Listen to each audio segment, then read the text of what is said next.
오늘의 주요 뉴스입니다. 의과대학 증원 내용을 반영한 내년도 대입 전형 시행 계획이 오늘 발표됩니다. 올해보다 1,500여 명 늘어날 의대 정원을 어떤 방식으로 선발할지와 함께 수시와 정시 비율, 신설된 전형 등도 공개됩니다. 삼성전자 기흥 캠퍼스 직원 2명이 작업 중 방사선에 피폭된 것으로 확인됐습니다. 이들은 손이 부은 채로 원자력 병원을 찾았는데 급성 방사선 증후군 증상은 나타나지 않았고 정확한 결과는 일주일 정도 뒤에 나옵니다. 주행 보조 시스템을 켜고 달리던 테슬라 차량이 열차와 충돌할 뻔한 영상이 온라인에서 퍼지고 있습니다. 차량 운전자는 차가 멈추지 않자 충돌 직전 직접 브레이크를 밟아 사고를 피했다면서 테슬라의 주행 보조 시스템에 문제가 있다고 주장했습니다. 아이슬란드에서 또다시 화산이 폭발해 50m 높이로 용암이 솟구치며 거대한 용암띠가 만들어졌습니다. 최근 들어 같은 지역에서 5번째로 분화한 건데 다행히 지난해 11월부터 지역 주민들이 마을을 떠나 별다른 피해는 없는 상황입니다.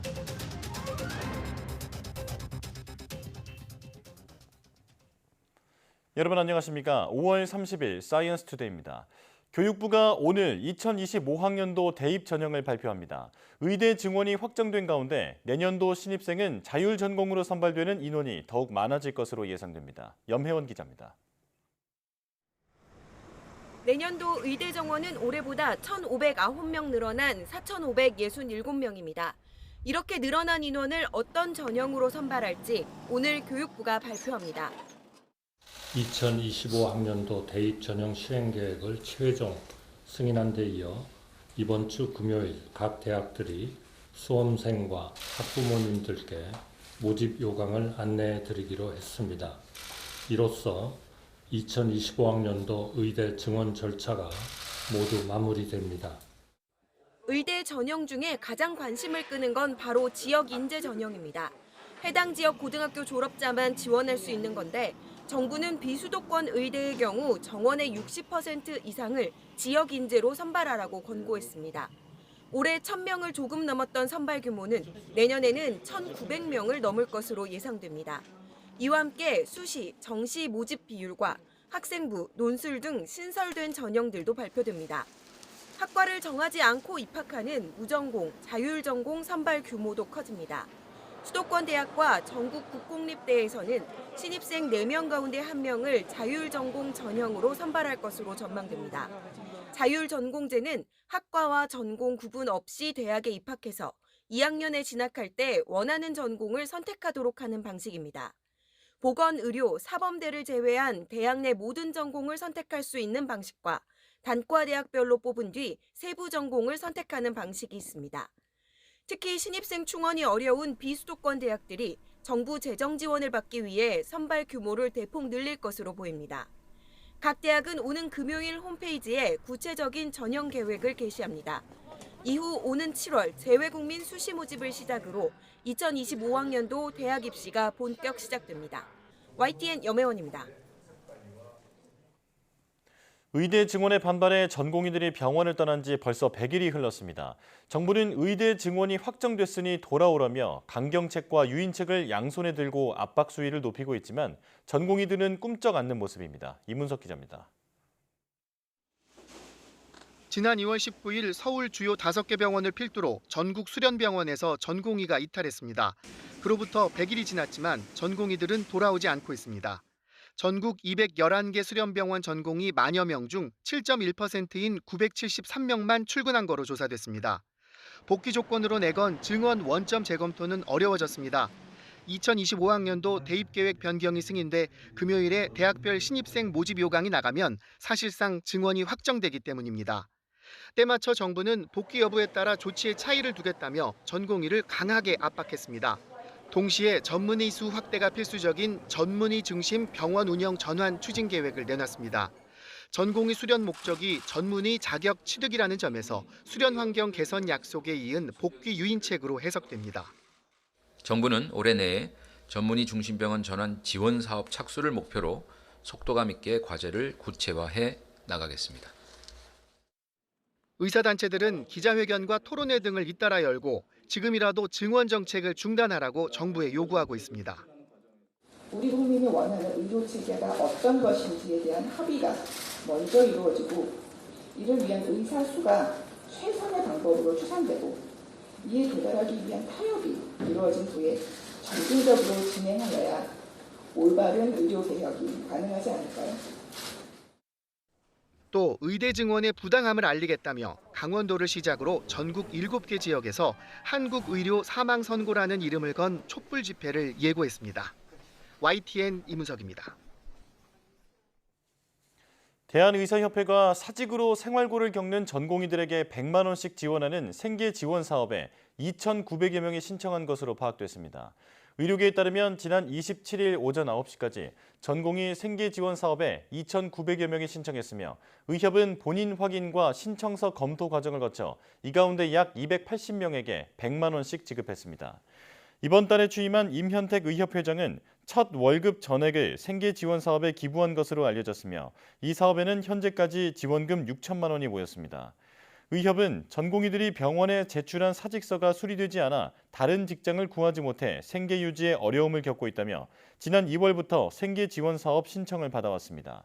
이와 함께 선배 의사와 전공의를 1대1로 연결해 무이자나 낮은 금리로 매달 25만 원씩 빌려주는 사업에는 전공의 390명 정도가 지원했습니다. 삼성전자 기흥 캠퍼스 직원 2명이 작업 중 방사선에 피폭된 사실이 어제 확인됐습니다. 이들은 손이 부은 상태로 사고 이틀 뒤 병원을 찾았는데 의료진들은 혈액이나 세포 등이 방사선에 얼마나 피폭됐는지 정밀 검사를 통해 확인할 예정입니다. 양회영 기자입니다. 손이 빨갛게 부은 채로 원자력 병원을 찾은 삼성전자 직원 2명. 방사선 피폭 사실을 알리며 검사를 요청해왔습니다. 일반 혈액 검사에서는 정상이 나와 피폭에 의한 구토와 두통, 어지러움 등을 경험하는 급성 방사선 증후군은 나타나지 않았습니다. 이어 혈액이나 세포 등이 방사선에 피폭됐는지 확인할 수 있는 정밀 검사도 진행했습니다. 방사선 피폭 의심 환자 2분이 원자력 병원에 내원하여 현재 선량평가와 의학적 평가가 진행 중에 있습니다. 선량평가 방법으로는 생물학적 선량평가와 전자 상자성 공명 분석법이 진행 중에 있습니다. 이번 피폭 사고는 지난 27일 삼성전자 기흥 캠퍼스 생산 라인에서 일어났습니다. 반도체 웨이퍼 등의 X선을 조사해 물질 성분을 분석하는 방사선 발생 장치에 직원 2명의 손부위가 노출된 겁니다. 하지만 이들은 사고 당일이 아닌 이틀 뒤에 병원을 찾았고 이 과정에서 방사선 피폭 사실이 원자력 안전위원회에 뒤늦게 보고됐습니다. 원안위는 우선 삼성전자 기흥 캠퍼스에 전문가를 보내 구체적인 사고 원인을 조사 중이며 작업자 면담과 재현 실험 등을 통해 정확한 피폭 선량을 평가할 예정입니다. 또 추가 조사를 통해 원자력 안전법 위반 사항이 확인될 경우 행정 처분 등의 조치도 할 계획이라고 덧붙였습니다. 삼성전자는 보도자료를 통해 방사선 피폭 사고 발생을 인정하며 직원들의 치료와 건강 회복을 적극적으로 지원하겠다고 밝혔습니다. 피폭된 2명이 방사선에 의해 염색체가 얼마나 파괴됐는지 일일이 찾는 과정이 필요한데 정확한 피폭 결과는 최대 일주일 정도 걸릴 예정입니다. YTN 사이언스 양우영입니다. 충청북도가 지난해 14명의 목숨을 앗아간 오송 지하차도 참사 재발 방지를 위해 재난관리 강화 전략을 발표했습니다. 지하차도 30곳에 자동차단 시설을 설치하고 지하차도마다 담당 인력 4명을 지정해 사전 예찰을 강화하기로 했습니다. 이성우 기자입니다. 지난해 7월 미호강 임시 제방 붕괴에 따른 침수로 14명이 숨지고 16명이 다친 오송 지하차도 참사. 사고가 났던 궁평이 지하차도는 다음 달 통행 재개를 앞두고 시설 보강 작업이 한창입니다. 차량 진입을 자동 차단하는 시설과 함께 최고 높이 4.3m, 총 길이 520m의 차수벽 설치가 이뤄지고 있습니다. 특히 충청북도는 참사 때 지하차도 진입 통제가 제때 이루어지지 않아 피해를 키웠다는 지적이 나왔던 만큼 올 상반기까지 충북 지역 지하차도 30곳에 자동 차단 시설 공사를 마치기로 했습니다. 지하차도 내부 수위가 15cm를 넘기면 차단막이 내려와 차량 진입을 막게 됩니다. 커튼이 내려와서 진입을 차단하는 그런 시스템입니다. 그러니까 차량이 주행을 한다 하더라도 금방 인식해서 멈출 수 있는. 여기에 지하차도마다 담당 인력을 4명씩 지정해 사전 예찰을 강화하기로 했습니다. 일단 사인 담당자는 관리청하고 또 시군 또 그 지역의 이통장이나 자율방재단 이렇게 해가지고 사인 담당자가 되겠습니다. 충청북도는 이 같은 지하차도 침수 대책과 함께 33개 재난안전관리 강화 방안을 마련했습니다. 여름철 호우 대비 특별 점검 대상을 지난해 250곳에서 올해는 411곳으로 크게 늘리고 안전 취약시설 1,300곳에 대해 집중 안전 점검을 시행하기로 했습니다. 재난안전관리 강화 전략을 바탕으로 도민의 안전을 지키기 위한 각종 정책들을 세밀하고 꼼꼼하게 추진하면서 미비점이 있다면 끊임없이 보완하고 효과적으로 개선해 나가는 노력 또한 충청북도는 재난안전부서 기피 현상도 개선하기 위해 관련 부서 공무원 인사 우대와 수당 등을 지원하기로 했습니다. YTN 이서우입니다. 아이슬란드에서 또다시 화산이 폭발했습니다. 50m 높이로 솟구쳐 오른 용암이 강물처럼 흐르면서 마을 주민들이 긴급히 대피하는 등 비상이 걸렸습니다. 신웅진 기자입니다. 땅이 마치 숨이라도 쉬는 것처럼 거대한 연기를 쉴 새 없이 뿜어냅니다. 가까이 가보면 시뻘건 용암 기둥이 여기저기에 솟아 있습니다. 최대 높이 50m, 길이는 무려 2.5km에 이르는 거대한 용암띠가 또 형성됐습니다. 아이슬란드 수도 레이캬비크에서 남서쪽으로 50km 떨어진 그린다비크 주변 상황입니다. 2달여 만에 화산 폭발인데 지난해 12월부터 따지면 5번째입니다. 현지 시간 29일 정오쯤 그린다비크 북쪽에서 연이은 지진 이후 발생한 현상입니다. 아이슬란드 기상청은 그린다비크 북쪽 순두누 카기가르 근처에서 분화가 시작됐다며 약 3.4km 길이의 갈라진 틈에서 용암이 분출돼 그린다비크로 향하고 있다고 밝혔습니다. The eruption starts in a narrow section of the fissure system, and then it starts to expand to opposite directions. This is northeast, southwest. 이 지역은 800년 동안 화산이 잠잠하다가 2021년부터 다시 활성화됐습니다. 3,800명에 이르는 지역 주민들은 지난해 11월에 대부분 마을을 떠났습니다. 하지만 유명 온천인 블루라군의 관광객들과 일부 주민 등 100여 명이 머물고 있어 이들을 긴급히 대피시키고 있습니다. And they evacuate also the first responders, the police, the rescue team, and the fire department, which are all working really close together in this situations. 화산이 폭발했지만 현재까지 항공편 운항에는 문제가 없고 별다른 피해도 발생하지 않았습니다. 지난 2월에는 용암이 지하 수도관을 녹여버리는 바람에 인근 주민 2만 8천여 명의 온수 공급에 차질이 생기면서 아이슬란드 정부가 비상사태를 선포하기도 했습니다. YTN 신웅진입니다. 일본 오키나와 동쪽 해상에서 북상 중인 제1호 태풍 에위니아는 일본 남동쪽 해상으로 빠르게 북상해 주말쯤 온대 저기압으로 약화할 것으로 보입니다.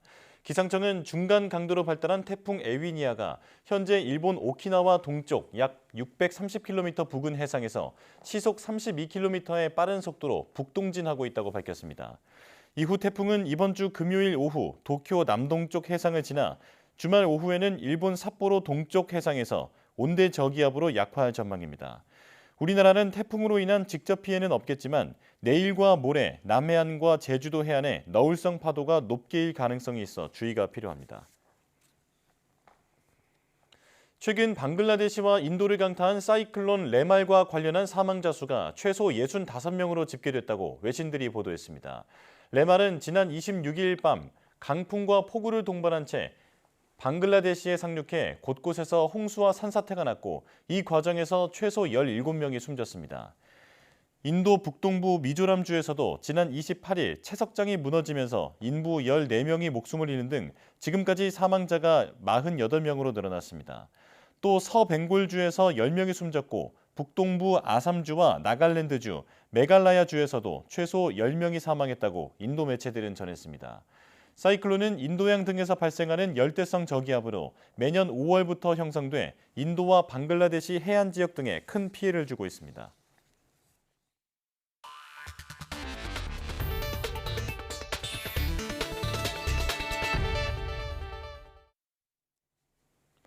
(1분기) 세계 스마트폰 시장에서 삼성전자가 출하량 1위 자리를 되찾았습니다. 시장조사업체 카운터포인트 리서치는 올해 1분기 전 세계 스마트폰 출하량이 지난해 1분기와 비교해 6% 증가한 2억 9,690만 대를 기록했다며 이같이 밝혔습니다. 삼성전자는 첫 인공지능 스마트폰인 갤럭시 S24 시리즈의 성과 등에 힘입어 전체 출하량의 20%를 차지하면서 한 분기 만에 출하량 1위 자리를 되찾았고 애플과 중국 샤오미가 각각 17%, 14%로 그 뒤를 이었습니다. 같은 기간 전 세계 스마트폰 매출액은 7% 성장하며 1분기 사상 역대 최대치를 기록했습니다. 삼성은 매출액이 지난해 1분기에 비해 2% 증가했고 샤오미도 매출이 30% 이상 성장한 반면 애플은 매출액이 11% 감소했습니다. 가격이 $800 이상인 프리미엄 스마트폰도 전체 스마트폰 출하량의 18%를 차지하면서 뚜렷한 성장세를 보였습니다. 삼성전자 노조가 창사 이래 처음으로 파업을 선언했습니다. 일단 조업원들에게 다음 달 7일 연차 사용 지침을 내렸는데 단계적으로는 총파업을 강행할 방침도 시사하면서 위기감이 커지고 있습니다. 황보혜경 기자입니다. 대형 현수막을 든 노동자들이 서울 서초동 삼성전자 사옥 앞에 모였습니다. 노조 탄압 중단하라! 중단하라! 전국 삼성전자 노조 조합원들로 노조 요구를 수용하지 않는 사측을 규탄하며 파업을 선포하는 기자회견을 열었습니다. 지난 1969년 삼성전자가 설립된 이후 노조가 파업을 선언한 것은 이번이 처음입니다. 사측은 노조가 정당한 요구를 하더라도 교섭에서 어떠한 것도 주지 않겠다는 것입니다. 노동조합과 합의하지 않고 사측이 일방적으로 발표하여 교섭을 무력화하고 있는 것입니다. 노동조합 조합원 수는 2만 8천여 명으로 삼성전자 전체 직원의 22% 수준입니다. 대부분 반도체를 담당하는 DS 부문 직원들인 것으로 전해졌습니다. 앞서 지난 1월부터 노조는 사측과 임금 협상 등 교섭을 이어갔지만 입장차를 좁히지 못했습니다. 이에 조합원 찬반 투표 등을 거쳐 합법적으로 파업에 돌입할 수 있는 쟁의권을 확보했습니다. 처음 시도하는 파업이 굉장히 성공적으로 이루어지기는 굉장히 어려울 거라고 생각합니다.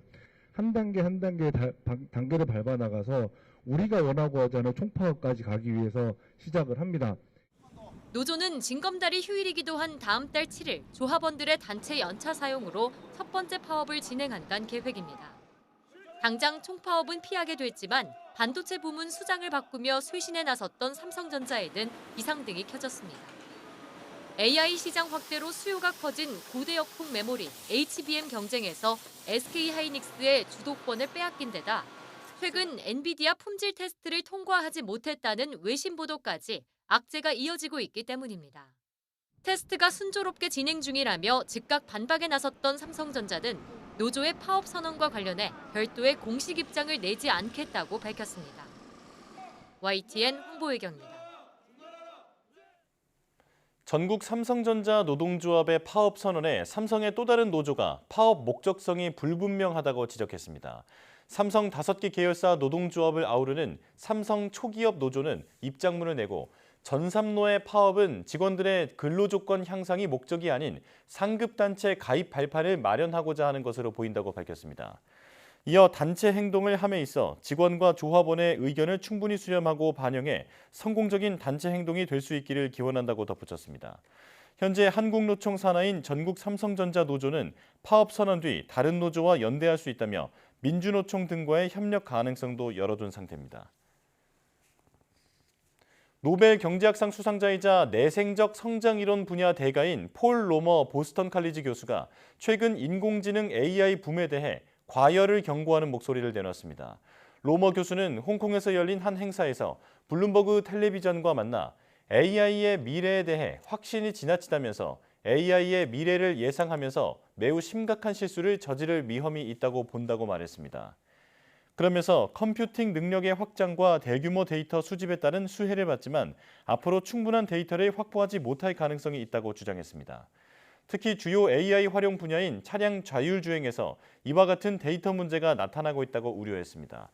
로머 교수는 2년 후 현 상황을 되돌아보며 거품이었고 과대평가했다고 말할 것이라고 밝히기도 했습니다. 미국 테슬라의 주행보조 시스템 FSD를 켜고 주행하던 차량이 열차와 충돌할 뻔한 사고 영상이 온라인에서 확산하고 있습니다. 해당 영상에는 전방 철로에 열차가 지나가는데도 테슬라 차량이 속도를 줄이지 않고 달리다가 충돌 직전에 급히 방향을 틀어 건널목 차단기에 부딪힌 뒤 멈추는 모습이 담겨 있습니다. 문제의 테슬라 차량 주인은 미 NBC 방송과 인터뷰에서 건널목 신호등을 보고 차량이 멈출 것으로 예상했지만 그대로 달리는 바람에 자신이 직접 브레이크를 밟고 운전대를 옆으로 돌렸다고 밝혔습니다. 그러면서 FSD 기술에 문제가 있거나 최소한 자신의 차량에 탑재된 FSD에 결함이 있다고 주장했습니다. 경찰의 사고 보고서엔 당시 안개가 자욱했지만 사고가 나기 최소한 5초 전 건널목 신호등에 빨간불이 깜빡이는 게 차량 블랙박스에도 찍혔다는 내용이 담겨 있습니다. 아랍에미리트 주유소에 자동 주유 로봇이 등장했습니다. 아부다비 국영 석유 회사는 고객들에게 인공지능 경험을 제공하기 위해 주유 로봇을 도입하는 시범 사업을 시작했습니다. 센서와 카메라의 도움을 받아 로봇 팔이 연료 탱크 뚜껑을 열고 노즐을 정렬해 자동차에 기름을 채웁니다. 컴퓨터 시각 기술을 이용한 이 로봇은 빠르고 환경 친화적이며 기존 직원들을 도와 생산성을 높이고 대기 시간을 줄이는 역할을 할 것이라고 국영 석유 회사는 설명했습니다. 유네스코 세계문화유산인 수원화성 일대에서 이번 주 금요일에 특별한 밤나들이 행사가 열립니다. 특히 119년 만에 복원된 우화관과 별주를 둘러보는 코스도 새롭게 추가됐습니다. 최명신 기자가 소개합니다. 일상의 소란함을 뒤로하고 화성행궁이 아름다운 밤빛으로 물들기 시작합니다. 용 모양 장식 기와이로 달빛이 은은하게 걸렸습니다. 정조가 거닐던 산책길은 화려한 꽃을 담은 미디어 아트 카펫으로 변신했습니다. 전각마다 설치된 독특한 조명에 시선 가는 곳마다 눈이 즐겁습니다. 시각적으로 사진이 너무 이쁘게 나와서 저기 한번 가봐야 되겠다라는 생각이 먼저 들었고, 올해 8회째를 맞는 수원문화유산 야행의 키워드는 백성과 함께 즐거움을 누린다는 여민동락입니다. 행궁동 일대에서 즐길 수 있는 다양한 전시와 공연, 체험을 담아 팔야라는 이름을 붙였습니다. 화성행궁 정물인 신풍루 앞에선 조선시대 무예 시범과 정조대왕 행차 시연이 펼쳐집니다. 수원시립미술관 외벽엔 정조의 꿈을 주제로 화려한 조명 파사드가 선을 보입니다. 특히 지난달 119년 만에 복원된 우화관과 별주의 귀환을 축하하기 위해 특별 전시회도 마련됐습니다. 수원문화유산 야행, 매년 10만 명의 방문객이 찾을 정도로 인기 있는 축제입니다. 낮과는 또 다른 고궁의 매력으로 초여름밤의 낭만을 제대로 만끽하실 수 있을 겁니다. 행궁에 관한 이야기가 궁금하다면 문화관광 해설사가 동행하는 야간 투어도 신청할 수 있습니다. 수원문화유산 야행은 이번 주 금요일과 토요일 이틀간 시민들과 함께합니다. YTN 최명신입니다.